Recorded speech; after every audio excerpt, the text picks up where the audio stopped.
Hey, I'm Chuck Liddell. You're watching Icebreakers. Watching Icebreakers. My name's Adam Ray. I'm on the show, too. Trying to catch the ball. Fuck!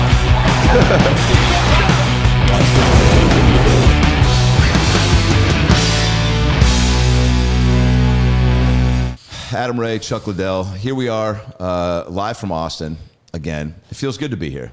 Oh, yeah. We've been here for the weekend pretty much. Yeah, the whole time. What's the longest you've been away from home during the pandemic? Is this it? No. I've actually been traveling a lot lately. Thanks, Danny. You have been traveling, and you're traveling. There was a little space there where there's no reason to travel. I know. Because, a lot of stuff I do requires people to be there. Like a lot of the work I do traveling, people actually have to show up. Yeah. So it's kind of hard for someone to pay me to show up if no one can show up. Right. Right. Didn't you go to, I remember when we talked, it was maybe mid-pandemic, you went to, was it Kansas City? Missouri, right? To do with your military bros? Yeah, right? yeah, I went out there at that E3 ranch out there. Yeah, yeah. Adam LaRoche has a great thing out there, just up with the military guys. And what'd you do with them again? You trained? I went hunting. I did 2 trips. I did one was a training exercise with some, I don't know what I'm Where you went through all the drills and stuff? Well, we just went through. We were actually there. It was like a simulation of we were playing like we had mad scientists. We were making some bombs or something. Yeah, and yeah. We had stolen some scientists, and they were kind of getting them back. That's awesome. And killing us, but it was pretty good. It didn't last very long. Yeah. We got shot quite a bit. It was all right. What were you? Actually, I didn't get shot. I tackled the guy. And they just kind of, the guys on my back just kind of. Did he know you were coming, the guy you tackled? Or did you blindside him? Oh, yeah, blindside him. Fuck. That's got to cool. feel. It was really cool. Yeah, it was fun. For you. I mean, no, it was cool for him, too, man. Those guys are tough. And they are, huh? And he actually, in the middle, it was funny, he broke, because he realized I was on top of him, and he started laughing. He's like, oh, man. You're like, damn it. How often are you even seeing or meeting other dudes where you're like, oh, that's a where it registers where you're like, that's a tough motherfucker? Like, is there a checklist of things that a dude needs to possess for you to be like, yeah, that's a tough guy? I really never worry about it. I don't really care if you're a tough guy or not. I mean, I meet quite a few because I meet a lot of guys, some of the active military guys, special forces guys. I mean, a lot of those guys. So. But do they need to have like a cool haircut or like a cool shoulder? Like, how much shoulder definition? Like, for me, I feel like I'm a dude's dude. I feel like, 2 fights, I'm 1-1 on both. One was in 5th grade, one was sophomore year of college. When push comes to shove, like I know in the back of my head, I would engage if it was like family to me, oriented. that's all that matters. Yeah. I mean, my thing is like, I always say like, I had guys ask me, I was like, hey man, do you ever go in a bar and just kind of size up everybody in there? Like, I'm like, just why? to get your dick hard for a couple minutes. Yeah. But why? Like, I don't want to fight. I don't want to fight anybody in there. Right. And if they come up and commit a fighting offense, I don't care if they're 5'5", 100 nothing, or they're 6'8", 300 pounds. We're fighting. You commit a fighting offense, we're fighting. That's tough guy mentality to me, because if I saw 6'8", 300, I'd be like, bye. Yeah. Well, it depends on what they're doing, right? Yeah. Right. Because that's for me. If you cross that line, I don't want to fight anybody. So I don't want to hurt anybody. I don't want to hurt. So if you don't cross that line, I'm not gonna. If you cross that line, we're gonna have a problem. I've had guys take a swing at me. Hey, you sure you want to do that? Yeah. Wow, you give them a chance to think about it. Calm down. Are you sure that this is okay? No, it's been a long time. Even 6'8", 300 is intimidating. But then again, this is why I ask about like the Chuck list, because you go. Size is scary, but then what if that 6'8" guy is like he talks like this, right? Then like maybe that takes a little bit of the fear away. I don't know that makes any difference. Yeah, okay. See, that would give me more hope, but Mike Tyson. Oh yeah. Wait. You got great example. That's what I thought. I'm like, where's he going with this? Yeah. Mike Tyson. And so that kind of offsets that voice thing making any difference whatsoever. Yeah. All right. I have no argument there. That's crazy. You're going to Montana coming up, right? Yeah. Oh yeah. And we haven't talked about this yet, but I'm so jealous because I've got a handful of activities that I'd like to do. And it's not even bucket list. I think it's just like maybe before I have kids, you know what I'm saying? But doing it with kids seems more fun. But dog sledding is what you're doing. Yeah, we're going dog sledding. You know, my buddy, I saw it when we were up there. We're thinking of other things to do while we're up there. And last time we were there, and he's like, man, look, they have dog sledding. We could go do dog sledding. Let's call a guy. Try to call the guy up. Tried name dropping, offering more money. Nope, I'm booked till this date. We're coming back that date. Well, can we push it one more day? Yeah. Because that was the last day of his season. It was open. Can we do the next days? Because that's when we were really planning on coming. He's like, nope, I'm done. I'm closed. What do you mean? One more day? Yeah. Like, no, we're done. We're done by then. I'm like, oh, okay. So we moved our flight up. So. But it's cool. I'm excited about that. We're going skiing. It's a family trip. We go up there. I love whitefish. You're a big outdoors guy, yeah? I like outdoors, yes. It's there's something about. I mean, look, I enjoy a nice hotel, but man, like not having when I had to quarantine in Australia, if I didn't have a little balcony in those 2 weeks, I would have gone fucking batshit crazy. And look, did I think about jumping off the balcony every day? No. Every other day? Yeah. Because I was alone with my thoughts for 2 weeks, and it was awful. But yeah, I talked to you a couple times. I'm like, what are you doing? Yeah. I'm like, I don't know if I could do that. 14 days. That's right. You said that to me, and I was I'm a people person. No, if I would, I bring my family with me anyway. If I go all that far, I always bring them. Totally. So, but what if you couldn't? What if the five of us there, I'd be fine. But no, by myself, I'd be. I know there's only. There'd be some creative. I'd be interesting to see how I entertain myself by that time. Well, dude, I'd probably have Wilson and talking to myself. Oh, I was talking to myself. I was trying to get chit chat going with the people across the way. I mean, it was a lot of YouTube rabbit holes of like soldiers coming home early to surprise their kids at school, and then just a lot of porn. So it was a lot of moaning and a lot of crying, which was awkward for the Uber Eats guy because we watched most of it on his phone. But I do think that there's something about the outdoors that is good for the soul, man. Like this is why I love the Northwest, because like there's so much green and so many like hiking opportunities. I don't know if you're a big hike guy, but like if you like to ski and I like doing stuff, anything outdoors, man. I like getting workouts in. I like hiking. I like being out places that are cool. Have you done one of those obstacle courses like I guess it would Tough Mudders with it? Yeah, it's like pulling a rope, then you're climbing a wall, then you're one of his good buddies was trying to get us to do it. To do a Tough Mudder? I mean, that would be something great for the show if we both, take I don't know what the prep's going to be like that. Probably more than a couple days, right? I mean, I kind of do want to like eat an edible and then do a Tough Mudder. Has that been done? I mean, I'm gonna have to guess yes. Yeah. I would love to hear like the same way you hear about like Andre Agassi. I haven't read his book, but I really want to. He was it crystal meth when he played in Wimbledon, right? And won, or just played? He just played. I think Sam was fine here, but Doc Ellis threw a no-hitter on LSU. That's right. So has there ever been someone who's like done a triathlon? Like I don't consider myself a great swimmer. I don't consider myself a great runner. Am I good on the bike? It's debatable. So, like, doing all those on an edible, has anyone ever done that and won? Yeah, me neither.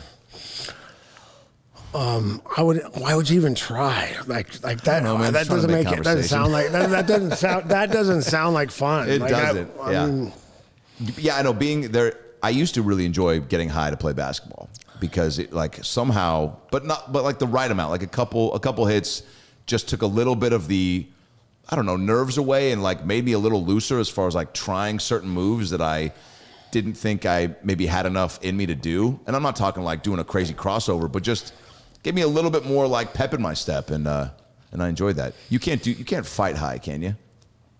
I don't know. There's quite a few Brazilians you can talk to about that. Wow, really? Yeah, that's crazy. I know. There's a lot of guys that like to do jiu-jitsu and Brazil was where you did. I didn't know this, by the way, and I was looking up like where your first start in all this was. It was Mobile, Alabama, in 1998. Yeah. That was first UFC. Yeah, first UFC. UFC 17. Man, what is Mobile, Alabama like? Can you sum it up in a couple sentences? Man, those days were cool, man.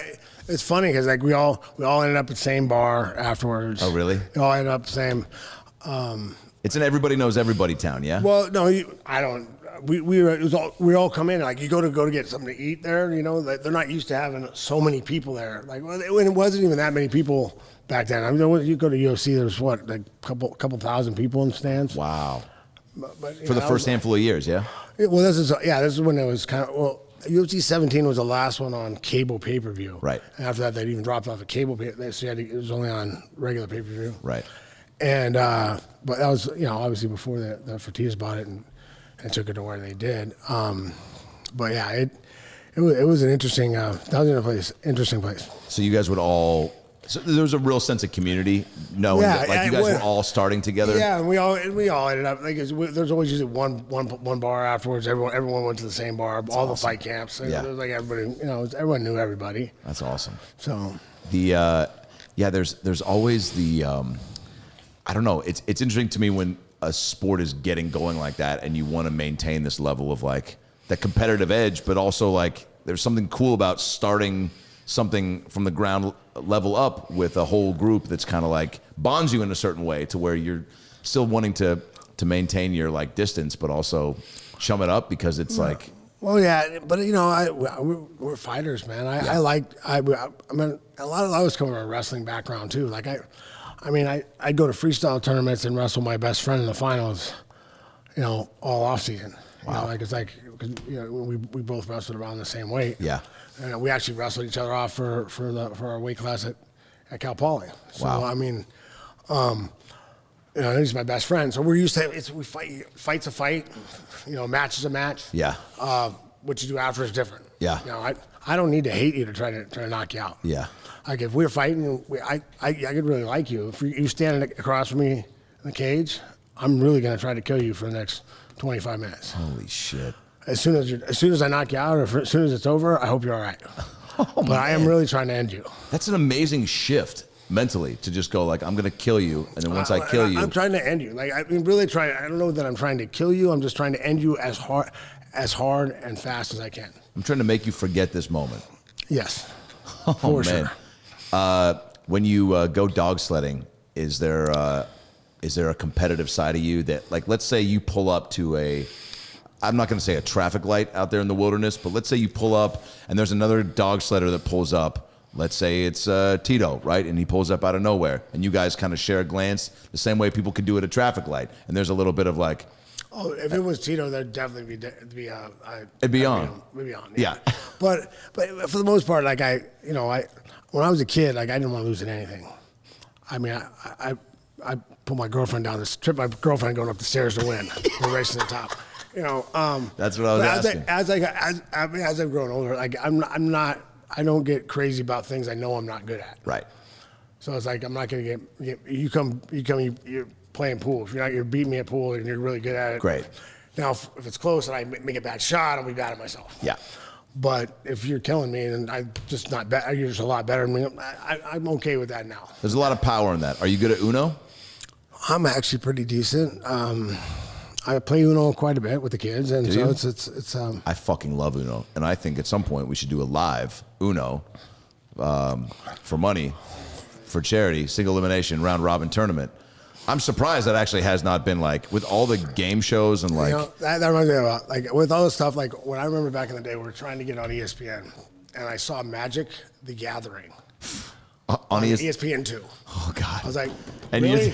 you guys... Magic: The Gathering? No, I was a nerd. I played Dungeons and Dragons in college. I played dope. Magic: The Gathering. I didn't play it a lot. One of my buddies really loved it. Yeah, he was a fighter too, but he played it really good.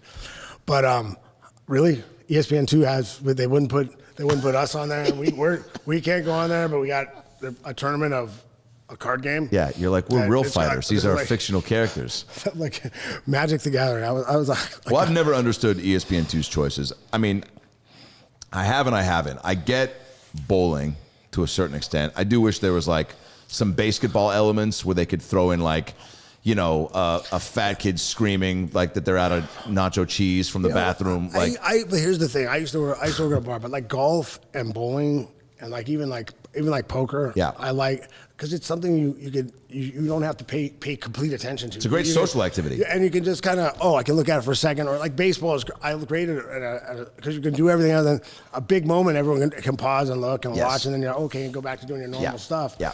So those kind of things, I don't have a problem with those, but I don't know. What about Magic cornhole? the Gathering. Cornhole. Actually, I played a guy at doing a shooting thing in Georgia, and I played against a kid that's like it was world champion or something, and I played that kid got hold of one while I was pushing him. He played cornhole the thing while I'm pushing the kid. I'm like, are you really like? I mean, come on. But what do you really? He's like.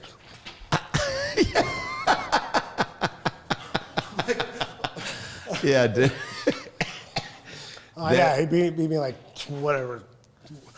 Everything to I think I got a 2 in, but I would have never got that shot if I had knocked him off the. Fuck no. I wouldn't have got any points, but I started pushing him real hard. If you've got that type of skill set in cornhole, I mean that, and I don't know if I would say that cornhole is like a pure sport, but when I'm looking for a pure beverage, I'm looking for Coors Pure light beer. You know why? There's organic barley, there's organic hops, and there's some water in there. For the taste, it goes down smooth. That's what she said. We'll be right back. We'll keep it right here. Chuck, how much would it cost for you to wear just full on, let's say people get word of you dog sledding and reach out and go, yo man, we want you to like be decked out in, full Snapple gear, or let's say, I don't know, Jamie Foxx has like somebody cool that could get away with pushing a product like cock rings, right? And he's like, yo, Chuck, dude, it's been a minute. Hope you're well. Got this new line of glow in the dark. I don't know if that's the right look for when I'm out with your without my family, okay. with my kids. So you're right. Dog sledding. That I might not let that one might not pass. No, for sure. I can't do that one. Yeah, okay. Well, that makes sense. And that's why I bring it up. Clean it up a little bit. Yeah. There is something about the being with your family, and I know you were telling me this off air, like being around them this much, where your TV choices get kind of limited. And I didn't know if you got into like Tiger King or what other shows during the whole pandemic. We haven't talked about this yet, but did you have to kind of cater your interests to the family? Like, do you lose remote privileges because you do realize I did okay, right? I have multiple I have TVs? more than one TV in my house and more than one room. I actually have one in my bedroom. I have one in my bedroom. It's okay. Yeah, see, I have to just kind of take NyQuil and like fantasize about what your house looks like. I can't actually until I actually go there live. Okay, so you got your TV in your room, and what are you watching before you go to bed? And what are you watching if it's like? Well, first let's start there. What's your go to bed show? We did watch Tiger King. Yeah, we got through that. At first I really didn't like it, but it was all right. I guess getting through it. It wasn't that interesting, but yeah, it was. I mean, look, I think the people that really freaked out about it were like, I guess hadn't seen people like that before. I was like, is this what's the big deal? What's the big deal? Yeah. Okay, it was interesting, but I couldn't tell if Joe Exotic really, was, I don't know, being. Part of me was like, I think he's being sexual with these animals. I think the craziest thing about the whole thing was that girl that hated him because of his tiger farm when she really had a tiger farm. Carol Baskin, yeah. Yeah, and she had a rescue. There's nothing different. She's charging people to come to her same shit rescue, and then he had charging people to come to his tiger. Yeah. Zoo. She also killed her husband, and I will go on record saying that. Where's my Carol Baskin killed her husband cam? Right here? Yeah. For those of you wondering, hey, where does Adam Ray stand on this issue? I for sure think she did it. Because it just, I don't know, if I had a tiger farm and I hated my husband or wife, it's too easy, and not that I've thought about this. Did you watch any movies that really stuck out to you? Who are like your favorite actors? Man, you're asking me some hard questions. I don't know. Who's my favorite actor? Fucking, just trying to keep it light. Keep it light.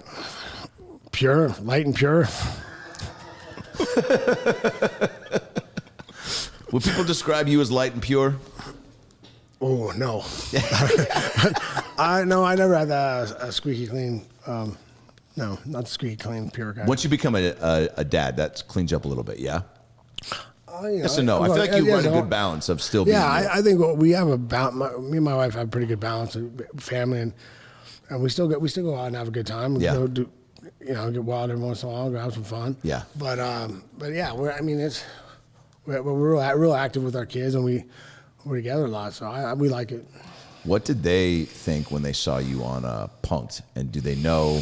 I don't know if they've seen that yet. That episode yet. They're little. Whoa! And the 20-year-old hasn't seen it. I don't know. Actually, I haven't asked her. I didn't. She was pretty little at that time, so yeah. I said I don't know. I don't know if she's ever gone back and seen it because sometimes they'll talk about something they saw from a while before. Then okay. Yeah, I mean, I knew that your acting creds included like Workaholics. That was pretty funny. Bones. The funny thing about that whole thing, they didn't. I about Punk'd? Yeah, about Punk'd. If you remember it, I kept squatting down. I just done legs, so I kept going like this. And then you get up off the ground. I'm like, You're just hurting. I forgot. No, I just was forgetting. Oh yeah. Pacing back and forth. I did get up. Look, it's a police safety, so get up off the ground. I said, look, man, you're a lot safer with me down there than me up here. He's like, walking at him. So walking at him. He's like, holy shit. He's like, watch, man, I'm sorry. Holy shit.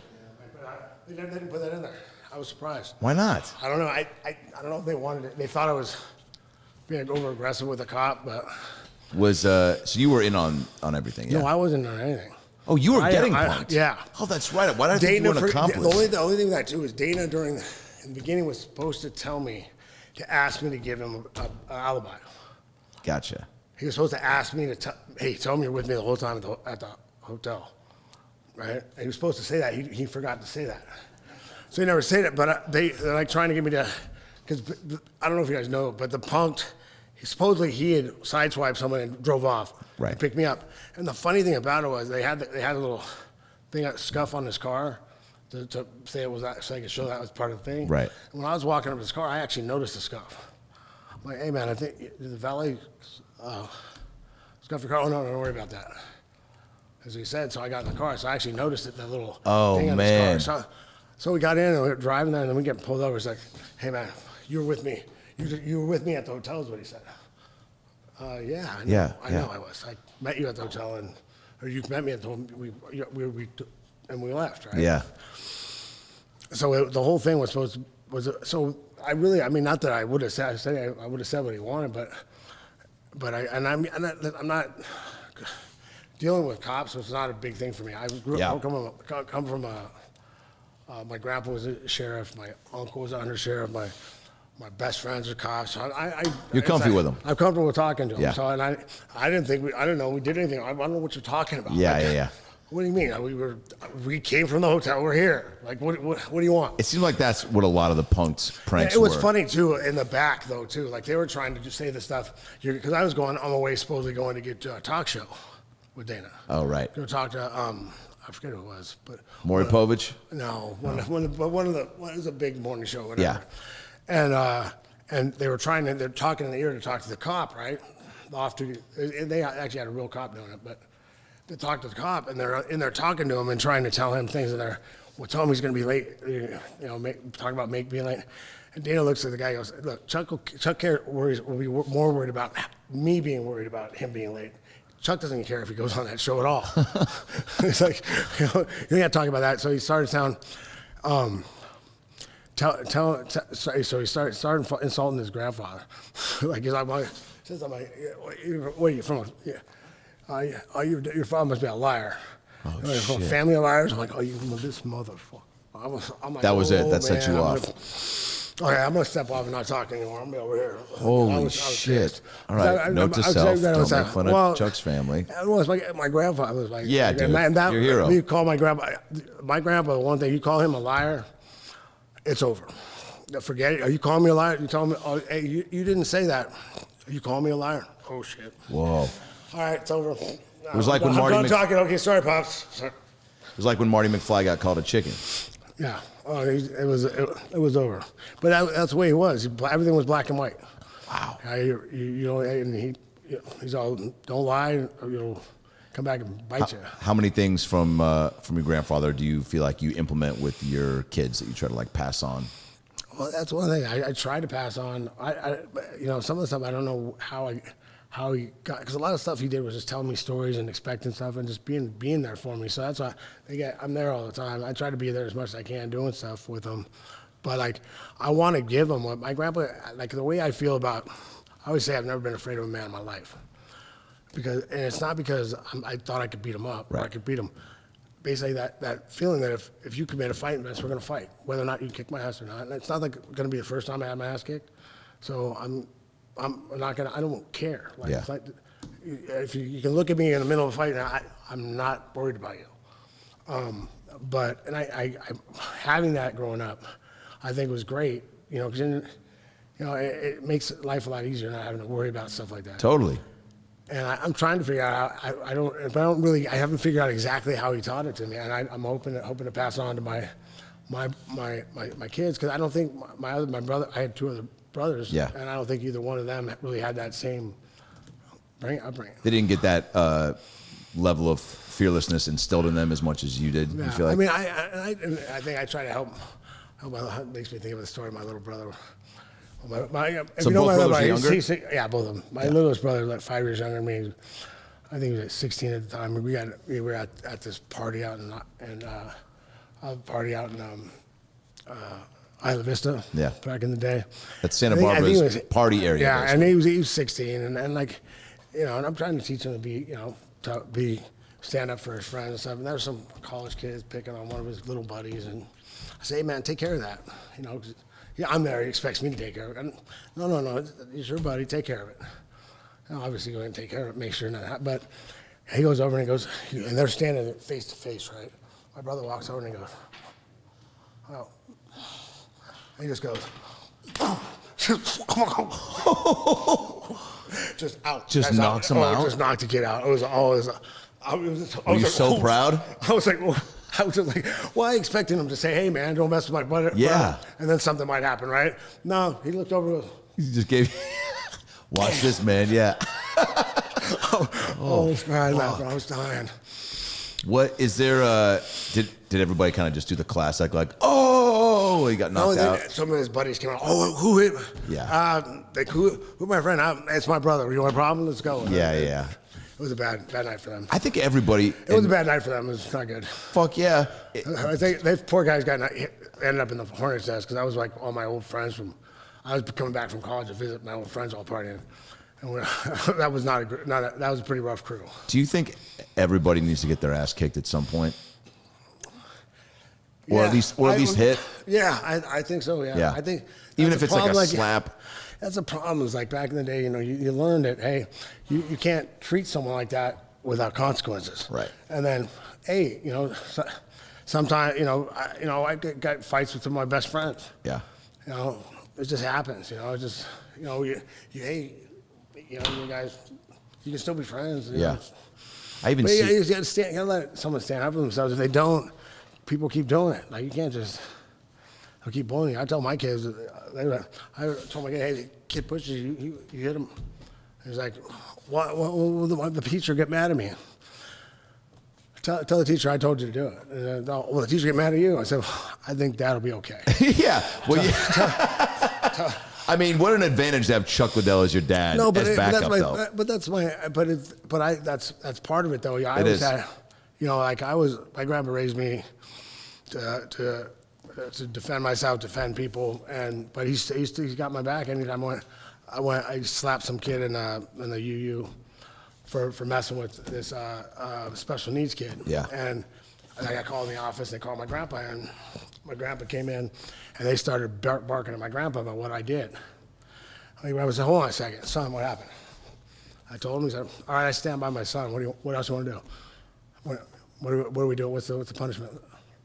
They're like, what? Hey, I like what he did, so he's good. Let's go. That was it. So he had my back. Yeah, you need that.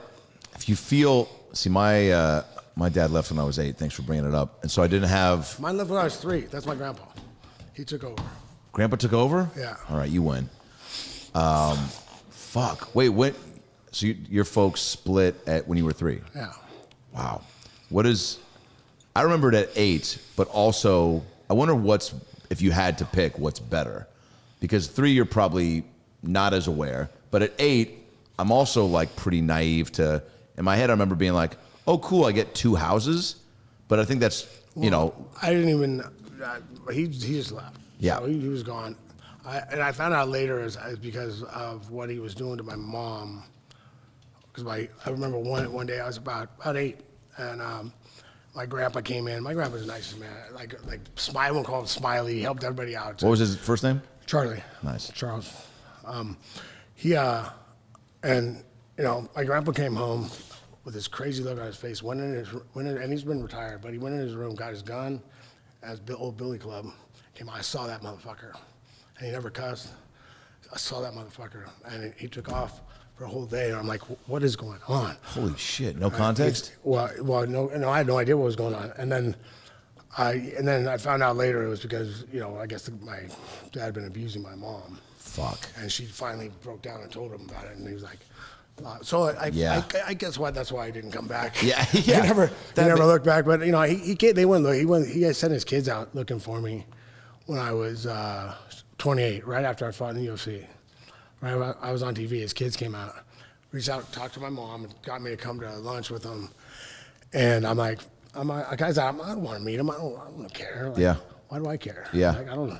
And I think I had some resentment at that time. 1,000%. I mean, and then and my grandpa just died too, so it's kind of a weird Sensitive time to meet them. And we went, and I went to had the thing. Hey, can we talk to you outside? And I said, okay. So I went and talked to him, and I walked outside, and we were sitting there, and they're like, well, hey,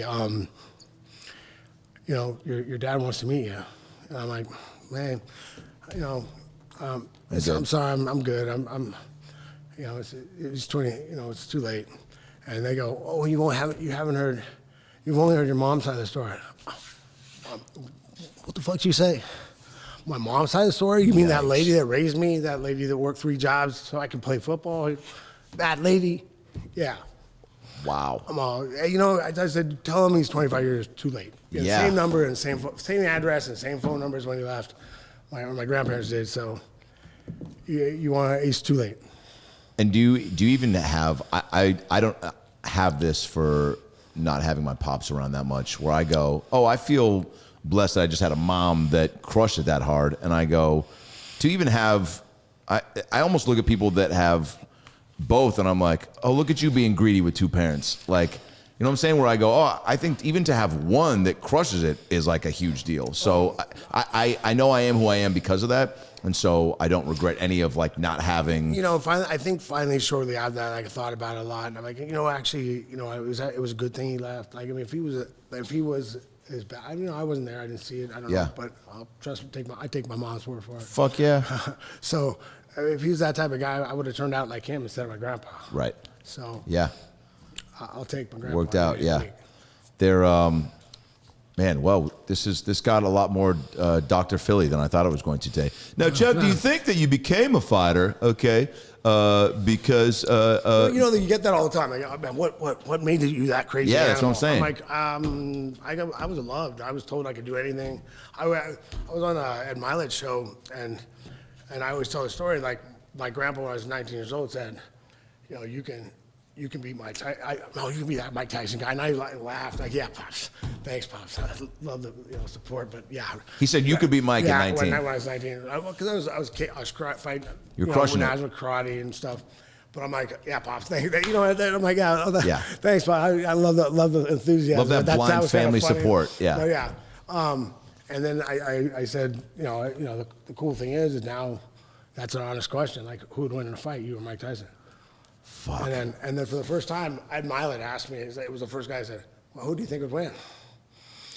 I said, I'm real simple with it. I'm like, it's easy. I'm boxing. I don't have much of a shot. I mean, I got a puncher's chance against a real good puncher. Yeah. And then, but in a street fight, he's got one shot on the way in. If he misses, it's over.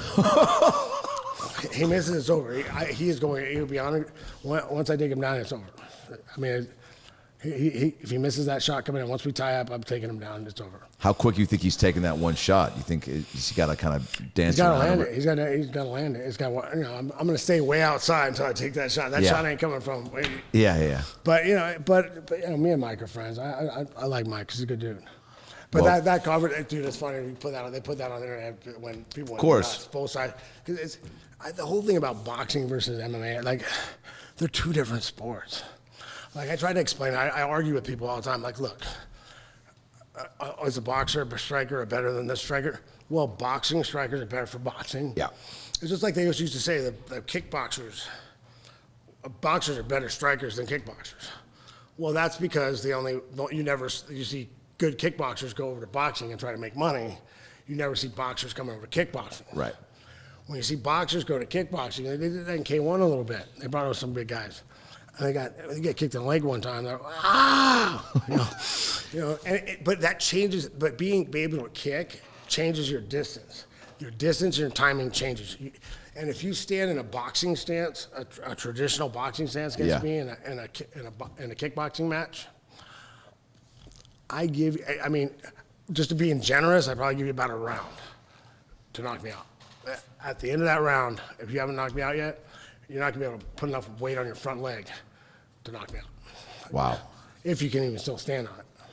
Do you try to plan out your kicks? Like, are you like, all right, I got like this many that are going to be full force before I'm going to get tired? Like, do you try to get them earlier? If anything, like when you're going out, I'm testing you to see how you react to certain things. Because I've looked at your tape. I've seen how you react when other guys throw this, other guys throw that. And then move around. I see your reactions before. Now I know there's going to be some changes. They're going to do some things different for me. And so I'm going to go. I've got some ideas of things I want to use. Yeah.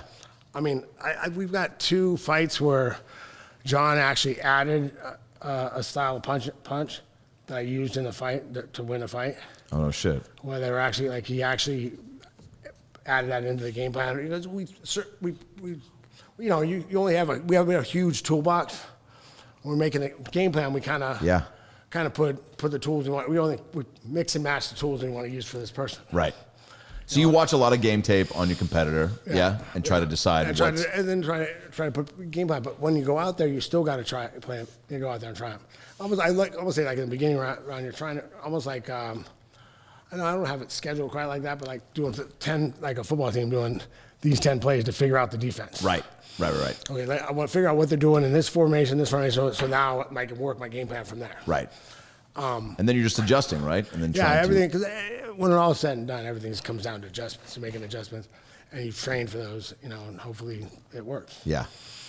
Yes, landing a kick to the face seems like the equivalent of like dunking or hitting a game-winning home run in a baseball game. Right. I think you said that too, where it's almost like hitting the sweet spot of a baseball. I think it's like just, yeah. That's maybe at some point, because that to me, again, I know where I stand fighting wise, but I think a good kick to have in your arsenal. Is there like could you teach like a kicking class? Could you teach me how to do a kicking class? Like is that a serious question? Yeah. No, I was just joking. Let's move on. Can you teach a guy to say a one-liner? Well, it's I love that segue. Well, maybe no. I love that segue, Chuck, because I actually, in going down your resume, which by the way is extensive, we mentioned Punked, but I don't think people know the true. Somebody asked me last night if I watched. You asked me this morning about. I was going to say something, but we got distracted talking about something else about what's it called? I don't know, one of the shows I was in. Well, you're on a shit ton of shows, and I don't think people realize this, and I'm going to read a few of them from your IMDb. Okay, did you guys know Chuck Liddell was in How High, War Pigs, here we go, Kick-Ass. I got a funny story another time. For How High, but just remember, that's some other time. For another time? Why not right now? I'll tell you later. Tell me later? No, I'll tell you later. Off camera? Well, I'll tell you off camera. We'll decide if I want to. Decide if it needs to be on camera. Also, you were in... hold Holy shit. All right, Workaholics, Bones. Workaholics was fun. Yeah, well, those are all my homies, and that's a comedy. By the way, that night I'll show you okay. I dropped this glass thing in my bathroom. Yeah. Right while I was practicing to finish to get ready. I was about to go over the script one more time and go to bed, and then I was going at 8 o'clock in the morning. Yeah. And the piece of glass cut my leg, so I ended up going to ER. Fuck. And having to get my. It was funny though. I got my shin. So you got glass. It was glass. Yeah. So I had to get stitched, and so they have to do an X-ray. They X-ray your leg, right? She does X-ray. The lady comes back in, the doctor, and she doesn't know me, and she goes in, and she's talking to me and my wife, and she goes, did you have a lot of trauma to your shin? Yeah. I'm like, well, I kick things for a living, and I yeah. And she goes, you got to see this. She shows me that there's a whole layer of bone on top of my shin from years of beating it up. You know, you beat it up. Yeah. You get calcium. I had a whole. I got another extra layer of bone all the way down my shin. What the That's fuck? pretty crazy. That just grew? Yeah, it grows. Yeah, I mean, you do it to toughen up your shins. You know, Oh, yeah. you're doing that. I've been doing that since I was 12 years old. So, I guess I have another layer of bone now. Fuck, dude. It was pretty interesting. See, That was right before I went to. I was on my way into Workaholics, so I showed up I've been out about 3 hours of sleep. I'm like, oh, okay, let's go. Like, you got your lines down? You're like, yeah, and I grew another bone last night. Well, I want to do a little exercise with you because you do have acting chops, and people don't truly know this unless they've seen your body of work. So since you can't teach me how to properly kick today, which we will figure that out in future episodes, I want to throw out a couple scenarios for you, and you can just kind of look to Cam and give me your so basically just the face you would make, how you would react. All right. So here, somebody cuts you off. What's that? You'll be great. Just commit. Someone cut you off in traffic. My normal face? Yeah. No, that's funny because my wife's like, I'm the guy where you go, Chuck's reaction to this. Chuck's reaction to this. Yeah, emotionless. But my funny one, people cut my wife. My wife will cut him off by mistake or something. They'll start screaming at her. You know, like, what's that? I'm waiting. Sorry, Chuck. Sorry, baby. I'm like, and she gets mad. Did he just say sorry to you? Yeah. He's yelling at me. Yeah, that's so awesome. But it's so funny. What a great equalizer. All right, show me the face you'd make if somebody stole your balloon. Yeah. Hey, man, that makes sense. Those balloons are for my kid. Yeah. All right, the face you'd make when you knew you were about to kick some guy's ass. Yep. And it's usually preceded by, what the fuck did you say? Yeah. How about you got surprised for your birthday? So you walked into a surprise party.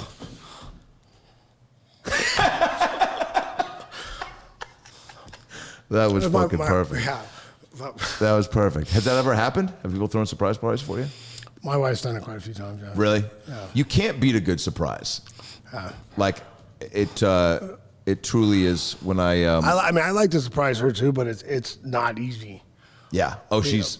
Well, I mean, she just doesn't like being surprised, and she does it. With me, she's my manager. She does a lot of my stuff for me. Yeah. So it's like hard to like. You can't get her out of the house. When we're always together, so it's always like. So I'm sneaking off to talk on the phone, and I never do it. It's all I'm like, and I get all weird because I'm being sneaky. I'm not good at being sneaky, so I'm like, oh. Yeah. She's like, "What's wrong?" Nothing. Nothing. Why are you being weird? What's going on? Why are you being weird? What is wrong with you today? Like, come on. Nothing. I try to tell her, like, anytime we're on like holidays and your birthday, just give me a little leeway. Like, just let me. But right. you know, she doesn't. She's like, why are you being weird? Like, she's just. Yeah, it's tough to plan a surprise. It's tough to. I'm bad at keeping them when I've tried to pull them off. I get too excited and I want to tell the person. You know, my fiance I proposed. It was a surprise, and I like, you know, there were certain people I couldn't even tell because I knew they were going to blow it, and even like I had to keep it under wraps for probably about a month, and almost blew it a handful of times just because I was like, just so many details you're trying to like keep in order. And like when my sister had to keep her away from the house. It was a little easier back then because I had, back then, like I had an assistant that was just my assistant. Yeah. Okay, cool. I had someone like, I need you to do this while I'm gone. I need this, and I didn't, I just made it a lot easier. Keep the details separate. Yeah. All right, show me the face you'd make when you realized, as you beat Tito Ortiz, that they started selling half-off snow cones in the lobby. Yeah! I love snow cones. Oh my God, I love snow cones. Again, dude, the amount of T-shirts that have been made, that face with "I love snow cones" is fucking my new favorite thing I'm gonna wear. That's incredible. Would you ever do a drama?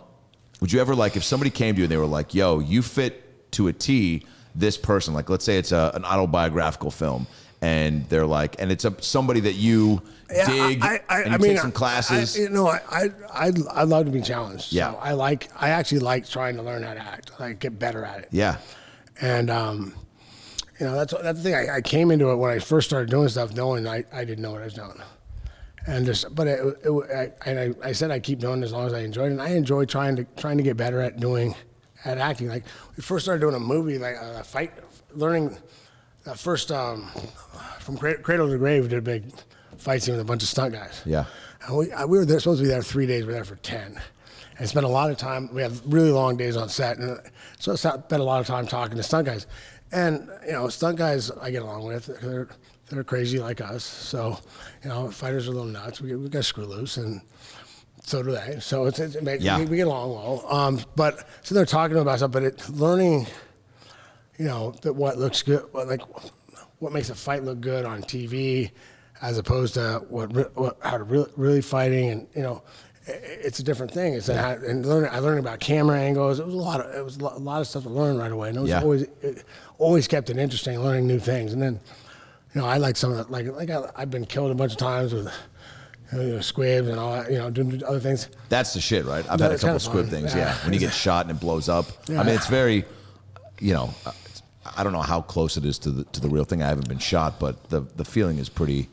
It's organically close and organically light and pure. And when I'm trying to sip on all three of those things, I grab a Coors Pure. Organic barley, organic hops, and a little bit of water. Goes down smooth every time. That's what she said. We'll be right back. We'll keep it here. Chuck, stunt guys are crazy.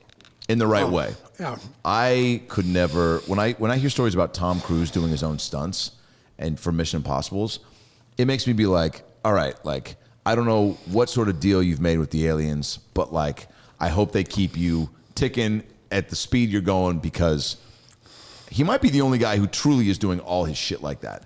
And then when you hear about the stunt guys that have to do some of these other stunts in movies that are like, you're truly putting your life on the line. And so that you're saying that fighters and stunt guys share a similar, thirst for danger, or what? I don't know what it is, but that part of that, I don't know, it's that attitude. It's thrill seeker. Yeah, but those guys are just tough. They do their job, man. They go out, they want to get their job done, then they get hurt, and it's like, oh no, are you all right? No, one more take. I'm good. I'm taping up a bloody finger, and it's like, Is there an adrenaline rush other than fighting that you can get, you think, outside of the cage in just regular, like dog sledding? That's probably not going to fill the void. No, I mean, there's that. I don't know that I need that, but there's nothing ever that high, right? Of that knockout, winning that fight you've been working so hard to getting that, that feeling of that high. Yeah. I'm a pretty even keeled person. Yeah. So that high is not common for me, and that it's hard to find it anywhere else. Because in stand-up too, it's like, being on stage and the rush of that is like you can't get that anywhere else. I would say, I used to always say, and I think I told you this the other day, but I used to always say, I don't really care about entertaining. I just like fighting. Yeah. And I did. I love my job. I love fighting. But when I did the David Spade skit, yeah, I went up there and he's in my ear. Obviously, I wasn't doing anything. I was just listening and repeating, but just getting the reaction from the crowd up there and having that interaction with the crowd made me realize I actually do like entertaining. Yeah. I do like being in front of people. Getting that laugh, that Getting immediate that laugh, reaction. Yeah, getting right? that reaction. Getting that. Can we pull that I up? enjoyed that. Yeah, so. Chuck on the David Spade show. Can we pull that up? So thank you, David. That was a lot of fun. Did you know Spade? Yeah, I do. Yeah. Yeah. He's a big fan. Yeah. Yeah. Yeah. He's a big fight fan. Yeah. His show Lights Out, which I got to do a bunch on the panel, which is awesome because it was truly the only show on for a little bit that had comics on in a fun way. And Spade is so good at making other people look good and giving a lot of time and being generous with jokes. But then if he needs to, keep control of everything, or if he has a panel on where the people aren't as quick or the jokes aren't hitting, he's so good about stepping in and being like, all right, well, let me just get the laughs real quick here and then move on to the next thing. But that segment he did where he was having people be at the Comedy Store and put an earbud in their ear and feed them jokes was brilliant because it was all people who'd never really done it. You'd never done it before, right? Oh, never. No. Never been on stage to try to do No, I never tried. No, I would never even think to do it. Yeah. Yeah, but it was, one of the jokes there was more laughs than I think they thought, so I couldn't hear what the next line. So I was sitting there, so I just kept walking. Okay, he was gonna figure out when I don't turn the same. Keep walking. And he's like, "Oh, Chuck didn't hear it." I heard him say, "Chuck didn't hear it. Say it again." Oh shit. Yeah, so, They didn't even. And did you even see the jokes beforehand, or was it all for the first time? all for the first time. I think that was even better. That way, I wasn't thinking about it. I wasn't. Yeah, if they sent you the jokes prior, you would have tried to rehearse them maybe, or try to say them a certain way. I would say it, but I just kind of delivered, just let it. I listened to it and then delivered it, so it was fun. And you said yes right away, like when Spade hit you up, were you? Oh like, yeah, oh this is it. Yeah, that's amazing. Yeah. He's sure. He's always funny, so I like always. I did that fantasy football show with him too. What was that? It was on Fox for one. It was one season fantasy football show. It was all right. It was cool. What was it? Just guys. I was playing fantasy football. Yeah, a fantasy football thing, which is cool. But that I was actually I used to be a fantasy football geek. Played fantasy football every year since back when we had to look at the paper to make the scores. And I actually, after that season doing it, and I haven't done it since. I just haven't had. I just didn't have the time. It's a commitment. Well, putting in that time, it was almost like you put in that time. I had the excuse. I'm getting paid. To do the excuse, and then it's like I just didn't get enough time to watch enough games to make it. And now it's such a when you're playing. There's guys are on their. I got guys are at their work computer doing. Guys that score high on or they have desk jobs. Yeah. And I sit at their work computer all day. Doing trades and all that. I'm like, I don't have time for all that. Yeah, I had a buddy, I picked him up to go to a show one night, and he was in 3 different leagues, and he gets in the car, and he's like real upset, just visibly distraught, and I was like, what's going down? And he's like, I don't want to talk about it, man. And I go, is it about your mom? His mom was kind of sick at the time. He's like, can we just go? I don't want to talk about it. And I go, dude, I'm not leaving, put the car in park. I go, I'm not leaving until you tell me what's up. I'm concerned you're not right. And he goes, I lost all my fantasy leagues today.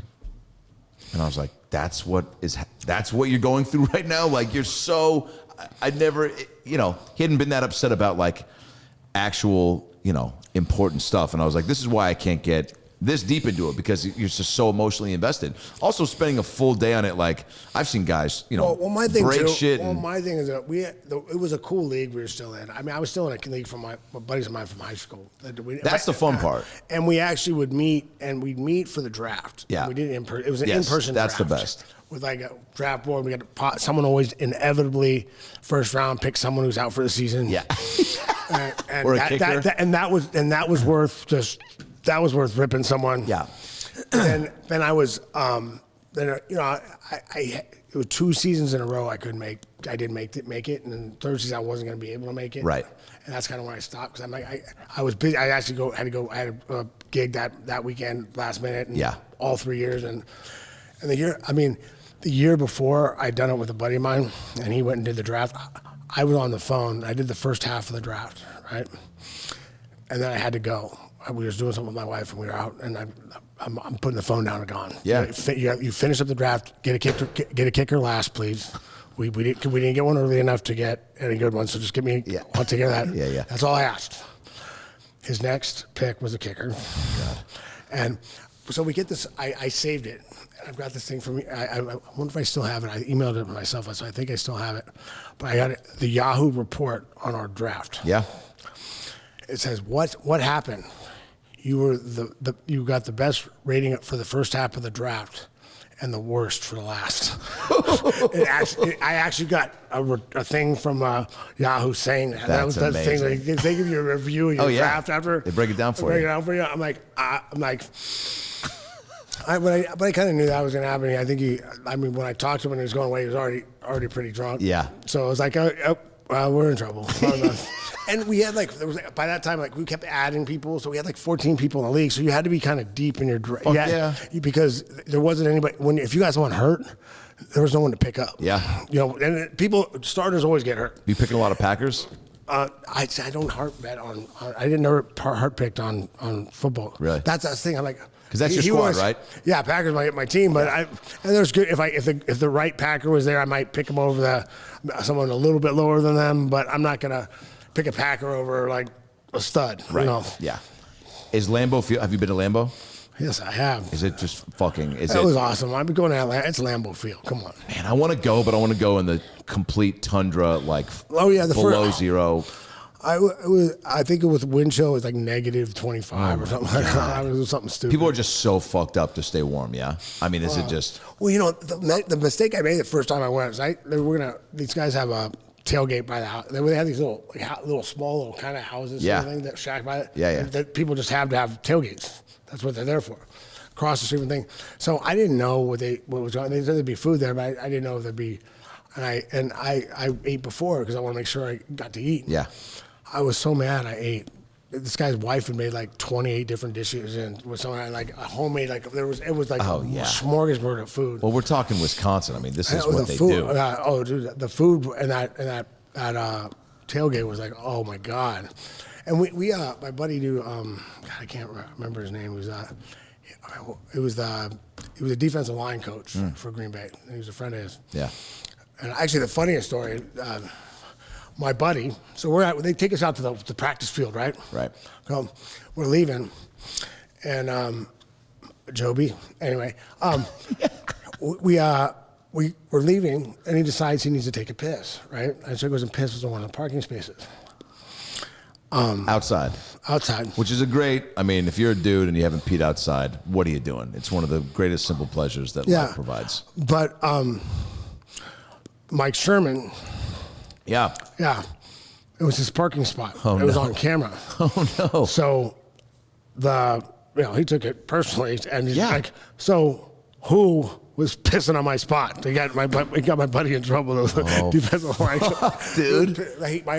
This was bad. This was a long time. I was probably, I don't know, it was back. Car wasn't there, but still, peeing on your spot. Peeing on your name. Because his name's there. Oh. Isn't that weird? That's a weird flex or just diss. To get your name pissed on is add that to the list of things that'll make me fight, actually. Say something fucking about my mom, piss on my name. Yeah, that's fucking.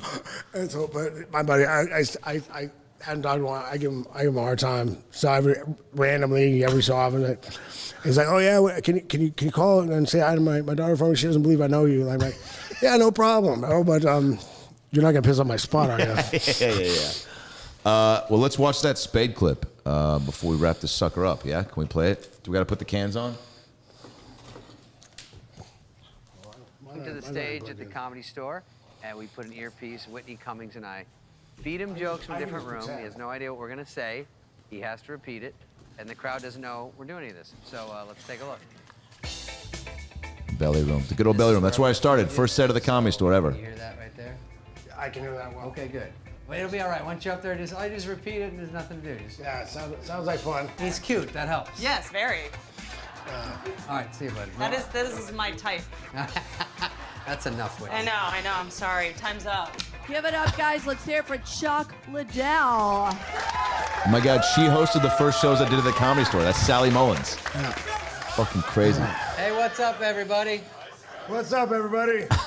It's me, White Pitbull. It's me, White pit bull. No, my name is Chuck Liddell. Now, my name is Chuck Liddell. If you don't know who I am, heckle me and you'll find out. If you don't know my name and don't know who I am, heckle me and you'll find out. The look after. I hope this stand-up comedy goes better than my Jeopardy tryout. I hope my stand-up comedy goes better than my Jeopardy tryout. Great delivery. Boy, stand-up comedy is tough. Boy, stand-up comedy is tough. You have to be able to complete a sentence. Just to be able to complete a sentence. Hey, real quick, has anyone seen my neck? Hey, real quick, has anyone seen my neck? I had it in the car. I had it in the car. I have this thing called RMF, I have something called RMF, resting murderer face. resting murderer face. Which is funny. My wife says that all the time. Does he? After, yeah. She tells me, like "Can you an smile? You intelligent look like if you don't, you look like you're mad. If you're not smiling, you look like you're mad." Yeah. understand But then my when you own smile, jokes, it's like I night hope and you day. do. I don't understand my own jokes, but I hope you do. My wife is tough. She's like a female Ronda Rousey. My wife is tough. She's like a female Ronda Rousey. All right, well, I gotta go. Well, I gotta go. I have protein powder, I have protein powder. and it's not gonna snort itself. It's not gonna snort itself. Thank you, good night. Oh my Thank you, everybody. God. Good night. Dude, I mean, I forgot how comfy you were in that space, dude. Was it a rush? Oh, that was fun. Yeah. Like I said, I was surprised how much I liked being out there, and I had the reaction from the crowd. I mean, What did the laughs feel obviously like? it was really. What did the laughs feel like? Like, was it No, it was, just man, it was awesome? like, man, that's awesome, man. Yeah. I think it was cool because I didn't have to worry about it. And I don't know. I just had to repeat what they're saying. Yeah. I mean, really, there's no pressure on I don't know if that's the way I'd be happy being performing. Right. But I just realized I'd like to be performing because for me, like fighting, everyone's like, oh, would you rather do this or fight? I mean, I'd rather fight than anything because I'm comfortable there. Totally. I'm not uncomfortable there at all. Right. Like, it's not something I'm happy being. I'm really happy doing it. Yeah. Would I be if I out there? I knew I had no. The jokes didn't have to be funny. Yeah. They weren't mine. They were someone else's jokes, and Yeah. they weren't funny. You It's could his. And if I could just repeat what they say, we'll see what happens, and then just try to make some expressions go with it. I was just gonna say you added like faces to every joke that needed it, and you're like timing because even just repeating it, you still have to have a cadence and like a delivery and make sure you hit the word and not rush through it like you took your time, which is like what anybody who starts stand-up does is like a quick tell that they're green is where they go too fast, right? Because they're not comfortable in just really trusting the material. I'm gonna have to thank my wife. Yeah. Before that, she reminded me because hey, take your time, get the words out. Yeah. Because sometimes that does happen. Like you get up and you're just trying to get all. Like, see, the thing is, the easy thing was it wasn't hard to remember. Right. Like I think sometimes when you have something rehearsed. Yeah. So that might have been a problem if it was rehearsed. Yeah. I might have got up there and tried to just get it out. Yeah. Like you're almost like. Okay, Yeah. I got it all out. I got all the words. Yeah, Good. yeah. No. Way less pressure when you're just hearing it for the first time. Hear it for the first time is less pressure. And like all I thought was just understand what they're saying and say it back, as close to what it is as you can. Yeah. The has anyone seen my neck is really funny. And that, by the way, could be another great t-shirt. Icebreakers episode 4 in the can. Chuck Liddell, Adam Ray, keep it pure, baby. Good night.